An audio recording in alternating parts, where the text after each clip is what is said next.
எல்லாருக்கும் வணக்கம். இன்னைக்கு மகளிர் தினம். தமிழ்நாடு முழுக்க இருக்கிற என்னுடைய அம்மா, அக்கா, தங்கச்சி, தோழின்னு உங்கள் அத்தனை பேருக்கும் இந்த தினத்தில் வாழ்த்து சொல்லாமல் இருக்க முடியாது. உங்கள் அனைவருக்கும் என்னுடைய மகளிர் தின வாழ்த்துக்கள். சந்தோஷம் தானே? பாதுகாப்பாக இருந்தால் தானே சந்தோஷத்தை உணர முடியும். அப்படி எந்த பாதுகாப்பும் இல்லாதப்போ, இன்செக்யூரிட்டியாக இருக்கிறப்போ எந்த சந்தோஷமும் இருக்காது தானே அப்படின்னு நீங்கள் நினைக்கிறது எனக்கு புரியுது. என்ன செய்ய, நீங்கள் நாம் எல்லாருமா சேர்ந்து தான் இந்த திமுக கவர்மெண்ட்டை தேர்ந்தெடுத்தோம். ஆனால் அவங்க எப்படி நம்மளை ஏமாற்றுவாங்கன்னு இப்போ தானே தெரியுது. எல்லாமே இங்கே மாறக்கூடியது தானே, மாற்றத்துக்கு உரியது தானே. கவலைப்படாதீங்க.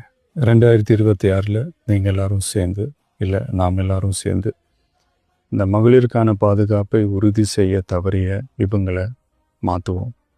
அதுக்கு இந்த மகளிர் தினமான இன்னைக்கு நாம் எல்லாருமா சேர்ந்து உறுதியேற்போம்.